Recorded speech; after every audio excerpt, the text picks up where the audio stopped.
బ్రేకింగ్లో చూస్తున్నాం. పార్లమెంట్ శీతాకాల సమావేశాలు ముగిశాయి. ఇవాళ ఉభయ సభలు వాయిదా పడ్డాయి. లోక్సభ, రాజ్యసభను నిరవధికంగా వాయిదా వేశారు. జీరామ్జీ బిల్లుకు వ్యతిరేకంగా లోక్సభలో విపక్షాలు ఆందోళన చేపట్టాయి.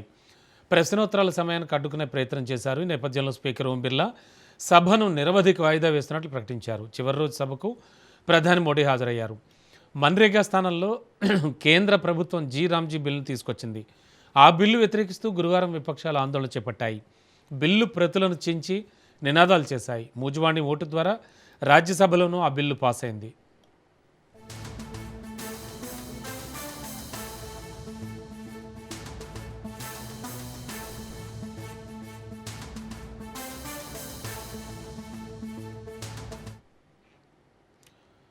మరోవైపు జీరామ్జీ బిల్లును వ్యతిరేకిస్తూ పార్లమెంట్ ఆవరణలో రాత్రంతా టీఎంసీ ఎంపీలు ధర్నా చేపట్టారు.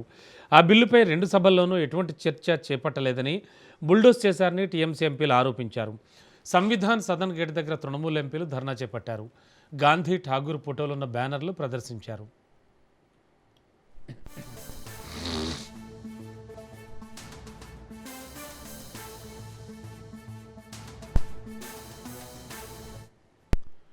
రాజ్యసభను కూడా ఇవాళ నిరవధికంగా వాయిదా వేశారు. 269వ రాజ్యసభ సమావేశాలు ముగిసినట్లు ఉపరాష్ట్రపతి సిపి రాధాకృష్ణన్ వెల్లడించారు. తన్ను రాజ్యసభ చైర్మన్గా ఎంపిక చేసినందుకు సభ్యులకు ఆయన ధన్యవాదాలు తెలిపారు. సభా కార్యక్రమాలు జరిగిన తీరు పట్ల ఆయన సంతోషం వ్యక్తం చేశారు. మున్ముందు కూడా ఇలాగే సభ కొనసాగుతుందని ఆశిస్తున్నట్లు చెప్పారు.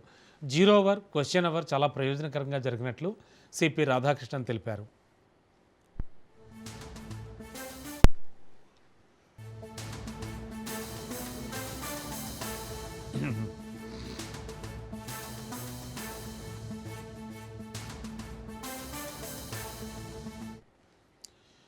పైరసీ సినిమాల కేసులో ఐబొమ్మ నిర్వాహకుడు రవిని మూడోసారి సైబర్ క్రైమ్ పోలీసులు కస్టడీకి తీసుకుని విచారించారు. 12 రోజుల పాటు అతన్ని విచారించేందుకు నాంపల్లి కోర్టు అనుమతి ఇచ్చింది. దీంతో చెంచల్గూడ జైల్లో ఉన్న రవిని పోలీసులు కస్టడీకి తీసుకుని విచారించారు. ఈ క్రమంలో ఐబొమ్మ రవితో పాటు టచ్లో ఉన్న మరికొందరు పేర్లు చెప్పినట్లు తెలుస్తోంది. ముఖ్యంగా హెచ్డీ సినిమాలను ఎలా పైరసీ చేస్తారనే విషయంపై పూర్తి సమాచారాన్ని సేకరించారు.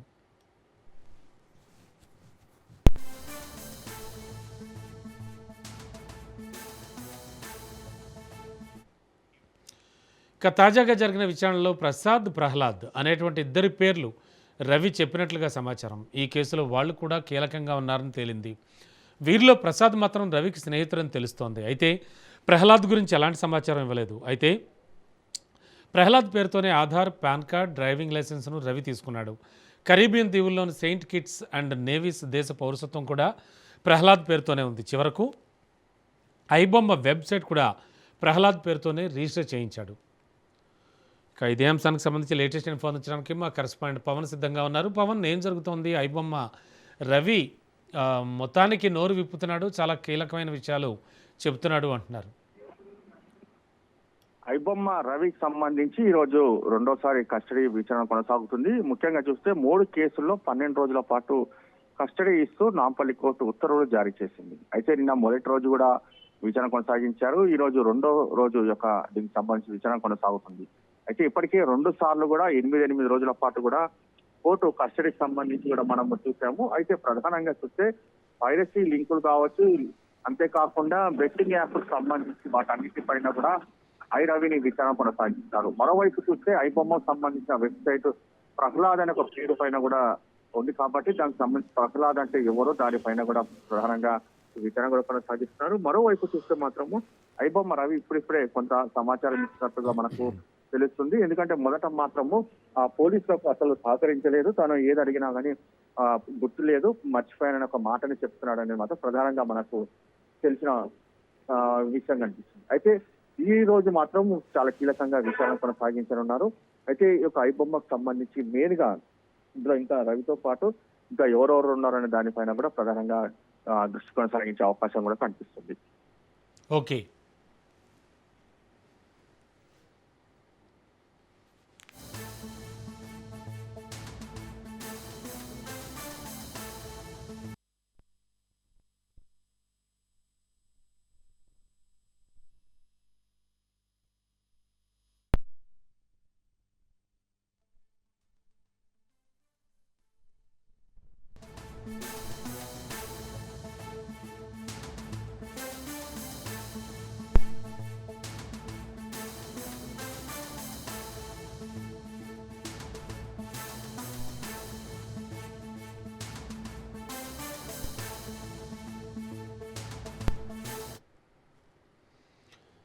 వరంగల్ జిల్లా నర్సంపేటలోని గిరిజన బాలుర గురుకుల పాఠశాల అర్ధరాత్రి రణరంగంగా మారింది. బ్రేకింగ్లో చూస్తున్నాం.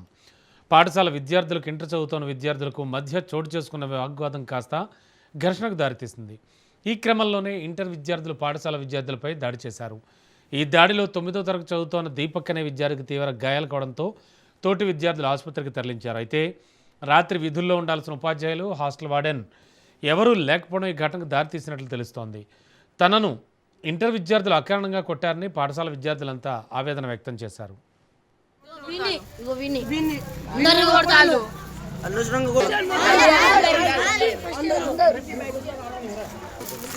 కంప్లైంట్ చేస్తే మీకు సార్ పంచారు.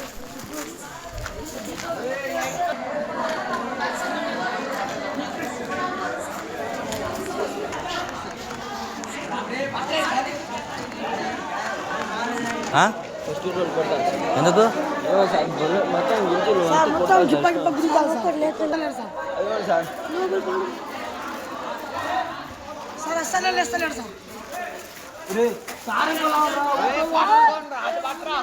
రే హాస్పిటల్ తీసుకోరు కొంచెం ఫోన్ చేయి. చూస్తానే మెదడు కడుతులేదా అడ్డం పడుతుంటే అరే ఫోన్ ఎందుకు? బ్రేకింగ్లో చూస్తున్నాం. వరంగల్ జిల్లా నరసంపేటలోని గిరిజన బాలుర గురుకుల పాఠశాలలో అర్ధరాత్రి రణరంగంగా మారింది. పాఠశాల విద్యార్థులకు, ఇంటర్ చదువుతున్న విద్యార్థులకు మధ్య చోటు చేసుకున్న వాగ్వాదం కాస్త ఘర్షణకు దారితీసింది. ఇక ఇదే అంశానికి సంబంధించి లేటెస్ట్ ఇన్ఫో అందించడానికి మా కరెస్పాండెంట్ చంద్రశేఖర్ సిద్ధంగా ఉన్నారు. చంద్రశేఖర్, యాక్చువల్లీ ఏం జరిగింది? ముఖ్యంగా వార్డెన్స్ కానీ ఉపాధ్యాయులు కానీ ఎవరు లేరు అంటున్నారు. ఏం జరిగింది? రమణ, ఏదైతే వరంగల్ జిల్లా నర్సంపేటలో ఉన్న గిరిజన బాలుల గురుకుల విద్యాలయం నిన్న రాత్రి ఈ పాఠశాల చదివే విద్యార్థులపై 9వ తరగతి విద్యార్థులపై ఇంటర్ విద్యార్థులు మొత్తం ముక్కుముడిగా దాడి చేసినట్లుగా అయితే మనకి విద్యార్థులు చెప్తున్నారు. నిత్యం కూడా ఇలా ఇంటర్మీడియట్ విద్యార్థులు మమ్మల్ని దాడి చేస్తున్నారు, కొడుతున్నారు.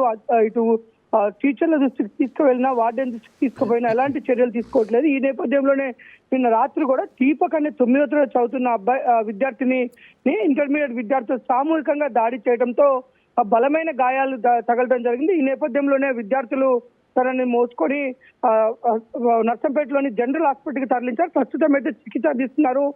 విద్యార్థులు ఒకటే ఇంటర్మీడియట్ చదువుతున్న విద్యార్థులు నిత్యం కూడా మమ్మల్ని ఇదే విధంగా దాడులు చేస్తున్నారు, కొడుతున్నారు. ప్రతి చిన్నదానికి కూడా మాపై కొడుతున్నప్పటికీ మేము అధికారుల దృష్టి, మన టీచర్ల దృష్టికి తీసుకెళ్ళినా ఎలాంటి చర్యలు తీసుకోవట్లేదు. రాత్రిపూట ఉండాల్సిన అది ఇంటర్మీడియట్ ప్లస్ హై స్కూల్ కి సంబంధించిన విద్యార్థులు ఉండే గురుకుల పాఠశాల. దాంట్లో రాత్రిపూట ఉండాల్సిన వార్డెన్ తో పాటు కొంతమంది టీచర్లు కూడా అక్కడ అందుబాటులో ఉండాలి. విద్యార్థులని వాళ్ళు ప్రతి నిత్యం కూడా అబ్జర్వ్ చేస్తూ ఉండాలి. ఈ నేపథ్యంలో ఉండాల్సిన విద్యార్థులు టీచర్లు కూడా హాస్టల్లో ఉండకపోవడంతోనే సీనియర్లైన ఇంటర్మీడియట్ విద్యార్థులు ఈ విధంగా దాడులు చేస్తున్నారు.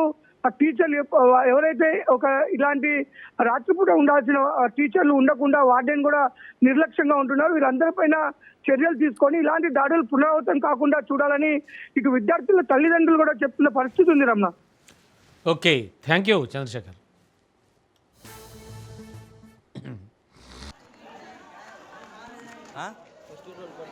ఎందుకు? ఏపీ సీఎం చంద్రబాబు ఢిల్లీ పర్యటన కొనసాగుతోంది. కేంద్ర జల్ శక్తి శాఖ మంత్రి సిఆర్ పాటిల్తో సీఎం సమావేశమయ్యారు. పోలవరం సహా రాష్ట్రంలోని నీటిపారుదల ప్రాజెక్టులకు సంబంధించిన అనుమతులు, వివిధ పథకాలకు నిధుల విడుదలపై కేంద్ర మంత్రితో చర్చించారు. ప్రత్యేకించి విభజన హామీల్లో భాగంగా ఆమోదం పొందిన ప్రాజెక్టులకు తక్షణమే ఆర్థిక సాయం అందించాలని, పెండింగ్ అంశాలపై ఉన్నత స్థాయి సమావేశం నిర్వహించాలని కోరారు. రాష్ట్రానికి నీటి భద్రత అత్యంత కీలక అంశమని, రాష్ట్రంలో సాగు, తాగునీటి అవసరాలను దృష్టిలో ఉంచుకుని కేంద్రం సానుకూల నిర్ణయాలు తీసుకోవాలని చంద్రబాబు విజ్ఞప్తి చేశారు. ప్రాజెక్టులపై కేంద్ర రాష్ట్ర సమన్వయం మరింత బలోపేతం చేయాల్సిన అవసరం ఉందని సీఎం తెలిపారు.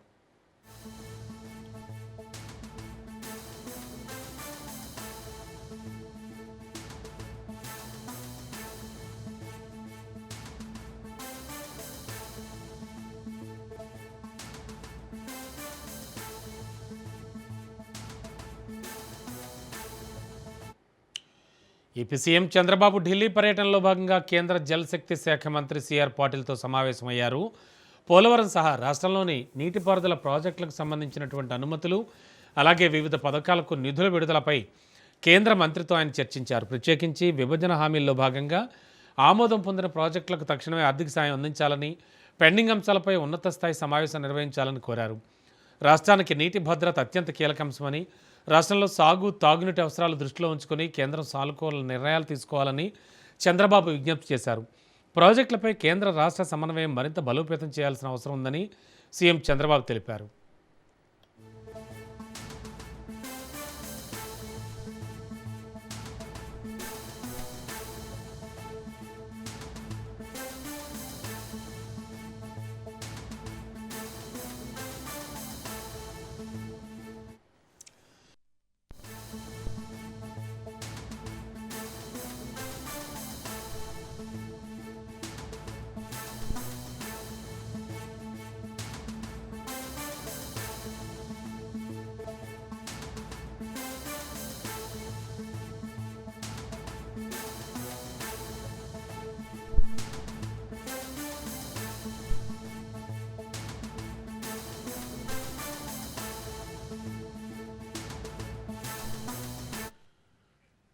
బ్రేకింగ్లో చూస్తున్నాం. శ్రీ బాలసాయిబాబా ట్రస్ట్లో అతిపెద్ద కుంభకోణం ఒకటి వెలుగు చూసింది. ట్రస్ట్ భూముల్లో వేల కోట్ల రూపాయల మోసాలకు పాల్పడ్డారు. ట్రస్ట్ మోసాన్ని గుర్తించి భూమి స్వాధీనానికి సిద్ధమైంది దేవాదాయ శాఖ. 10,000 కోట్ల విలువైన భూములను కొట్టేశారు పెద్ద మనుషులు.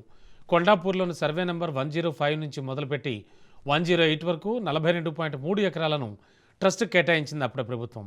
ట్రస్ట్ భూములనే కాకుండా పక్కనే ఉన్న 15 ఎకరాల ప్రభుత్వ భూమిని కలిపి అమ్మేసింది ట్రస్ట్.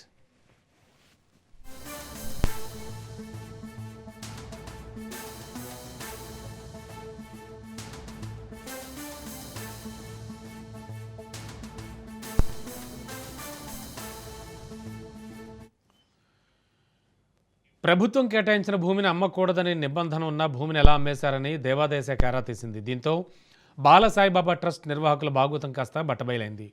బాలసాయిబాబా చనిపోయిన తర్వాత నూజివీడి సీడ్స్ మండవ ప్రభాకర్ బినామీ సంస్థ భూపతి ఎస్టేట్స్ రంగంలోకి దిగింది. దీనికి ట్రస్టీలుగా తుమ్మేపల్లి రామారావు, ఉషశ్రీ ఉన్నారు. ఫీనిక్స్ లివింగ్ ప్రైవేట్ లిమిటెడ్కు బాధ్యులైన కృష్ణారావు, ప్రసాదులకు సర్వే నెంబర్ 106 నుంచి 108లోని 2,79,830 చదరపు గజాల భూమిని 2023లో అమ్మారు. ట్రస్ట్ భూములే కాకుండా పక్కనే ఉన్న ప్రభుత్వ భూమిని సైతం అమ్మడంలో అప్పటి CCLA కమిషనర్ కీలక పాత్ర పోషించినట్లు తేలింది. ట్రస్ట్ భూమి కబ్జాలో భూపతి ఎస్టేట్స్ కీలకంగా వ్యవహరించింది. మొత్తం వ్యవహారంపై దేవాదాయ శాఖ దర్యాప్తు జరిపి కీలక నివేదిక ఇచ్చింది. అక్రమాలు జరిగాయని గుర్తించి ట్రస్ట్ స్వాధీనానికి సిద్ధమైంది.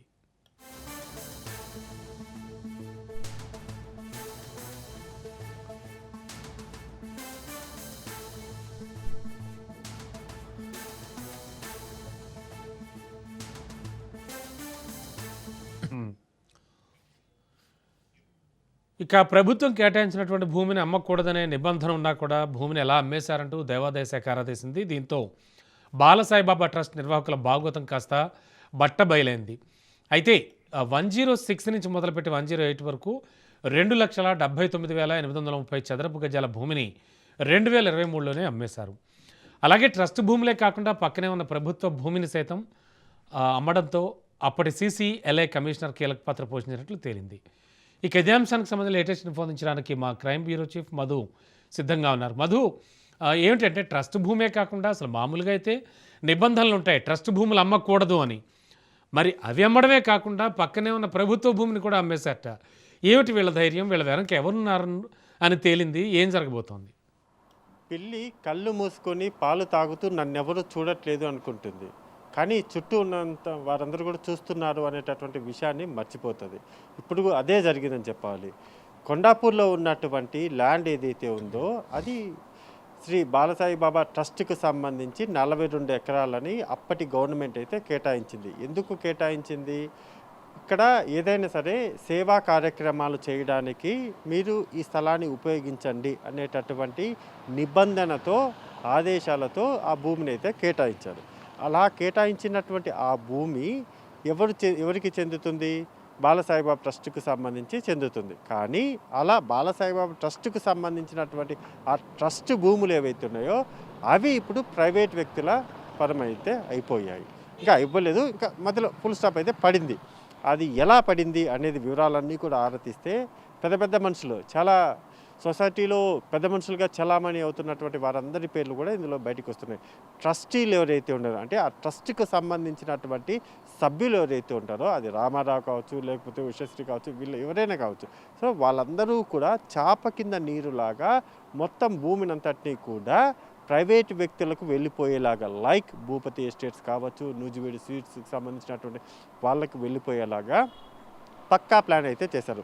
అలా చేసినటువంటి ప్లాన్లో భాగంగానే మొత్తం 10,000 కోట్ల విలువ చేసేటటువంటి భూమిని అంతటిని కూడా కబ్జా అంటే అనధికారికంగా వాళ్ళకి వెళ్ళిపోయేలాగా చేసి అక్కడ పెద్ద పెద్ద వెంచర్లు నిర్మించడానికి పక్కా ప్లాన్ అయితే సిద్ధమైంది. ఈ నేపథ్యంలోనే అసలు ఏం జరుగుతుంది, ఈ మొత్తం వ్యవహారానికి సంబంధించి ఏం జరుగుతుంది అని ఆంధ్రప్రదేశ్కు సంబంధించినటువంటి దేవాదాయ శాఖ, అసలు ఎందుకు ఏపీకి సంబంధించినటువంటి దేవాదాయ శాఖ ఇక్కడ తెలంగాణలో ఉన్నటువంటి ఈ భూముల వ్యవహారం ఎంటర్ అయ్యింది అంటే, అప్పట్లో ఉమ్మడి రాష్ట్రంగా ఉన్నటువంటి సమయంలోనే బాలసాయిబాబా ట్రస్ట్ అంతా కూడా ఏపీకి సంబంధించినటువంటి పరిధిలో ఉంది కాబట్టి అక్కడ దేవాదాయ శాఖ ఎంటర్ అయింది.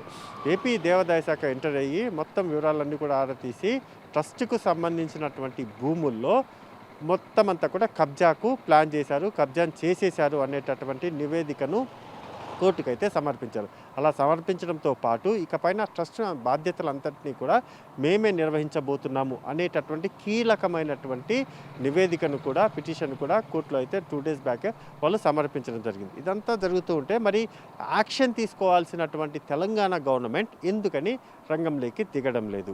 అప్పటి CCLA కమిషనర్ ఎవరైతే ఉన్నారో అతను, రెవెన్యూ శాఖకు సంబంధించినటువంటి రెవెన్యూ డిపార్ట్మెంట్ కావచ్చు, వీళ్ళందరూ కూడా దీంట్లో ఇన్వాల్వ్మెంట్ ఉన్నారు. వారే యాక్షన్ తీసుకోవాల్సి ఉంది. మరి వాళ్ళు ఈ తరహాలో యాక్షన్ తీసుకొని ఆ మొత్తం ప్రభుత్వ భూమిని ప్రైవేట్ వ్యక్తుల పరం కాకుండా చేయాల్సినటువంటి వాళ్ళు ఎందుకు సైలెంట్గా ఉన్నారు అంటే, వాళ్ళకి అందాల్సిన వాటాలు అందాయా అంటే 100కు 100% నో డౌట్.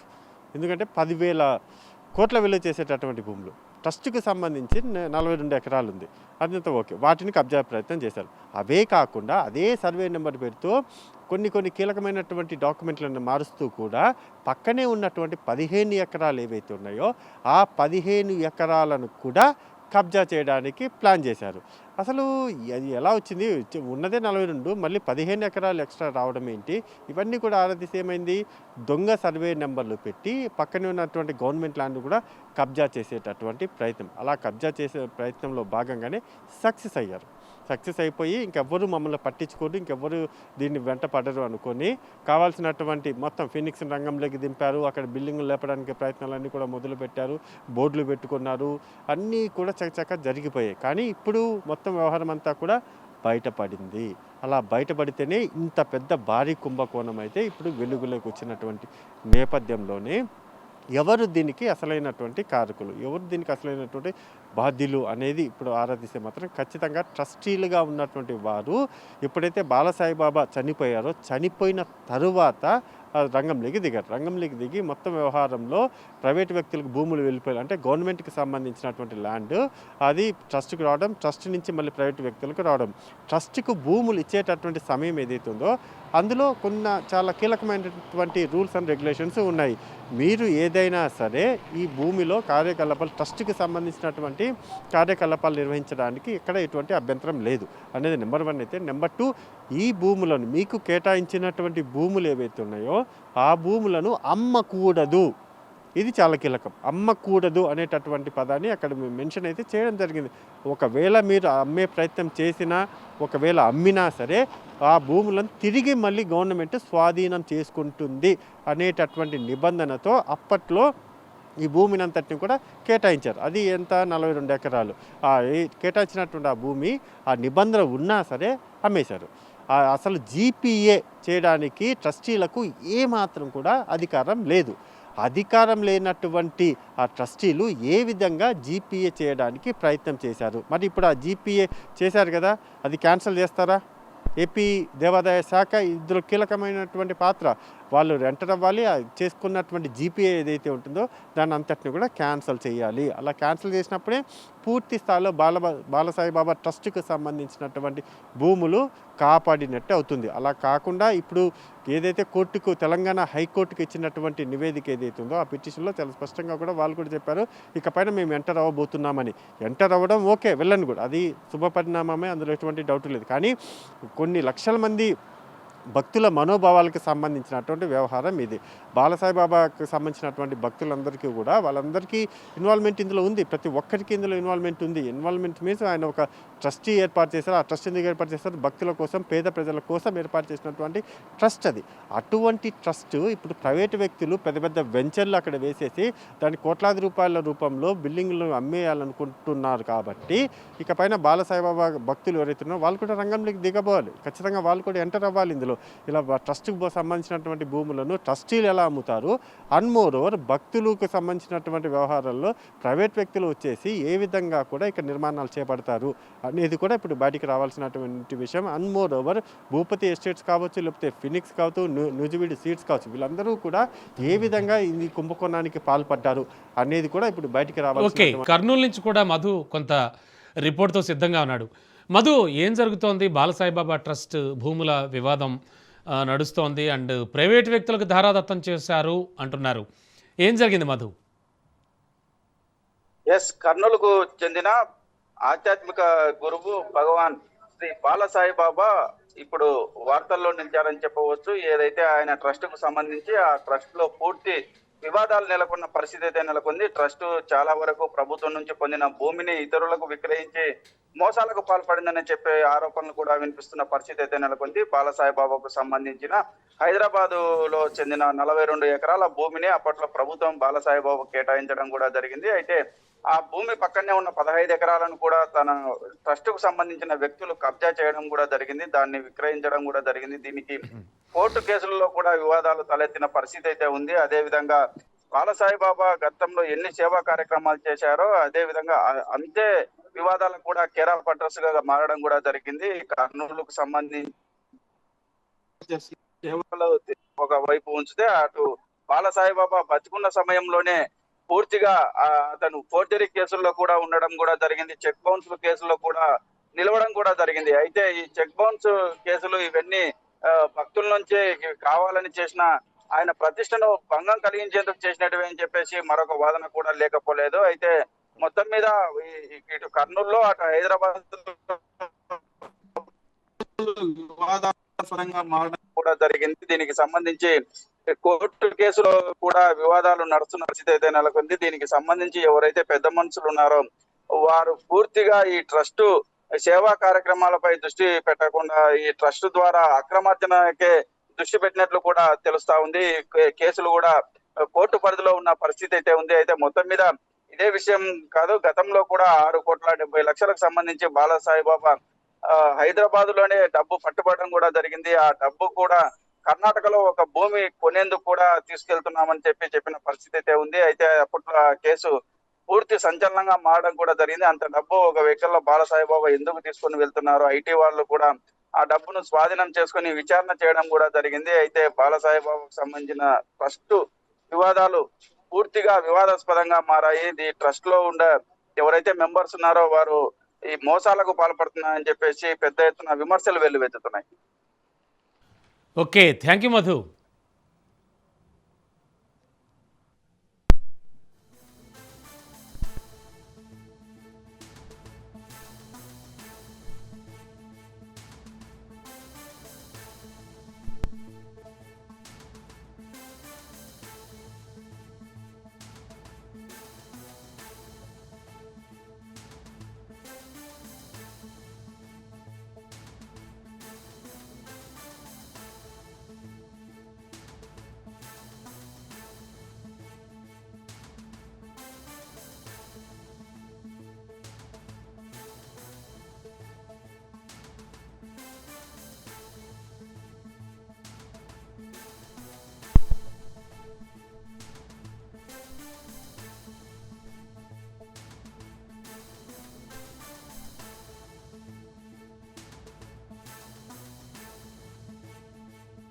చూస్తున్నాం, శ్రీ బాలసాయిబాబా ట్రస్ట్లో అతిపెద్ద కుంభకోణం వెలుగు చూసింది. ట్రస్ట్ భూముల్లో వేల కోట్ల రూపాయల మోసాలకు పాల్పడ్డారు.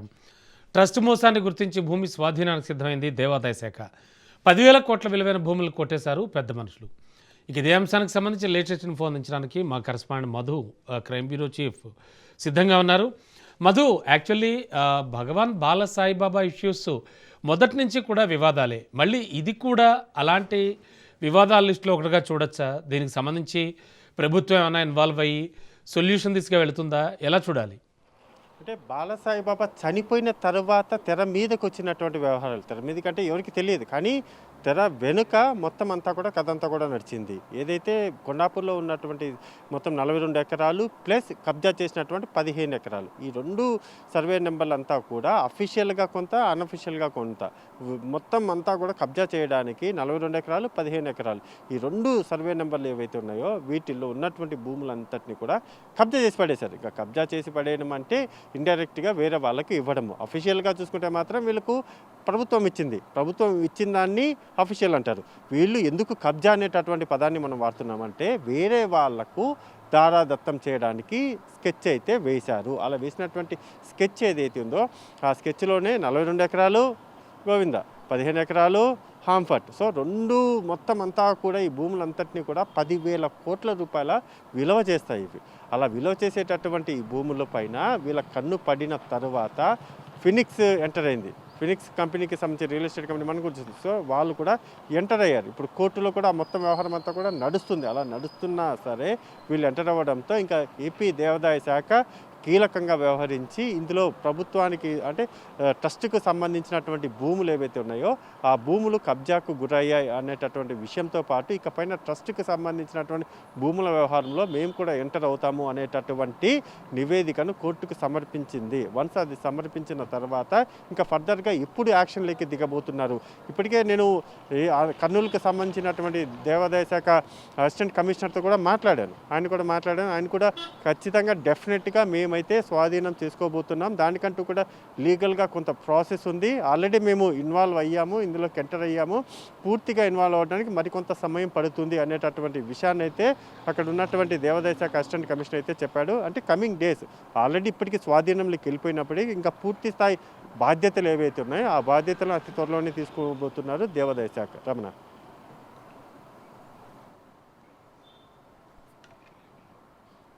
Okay, thank you Madhu.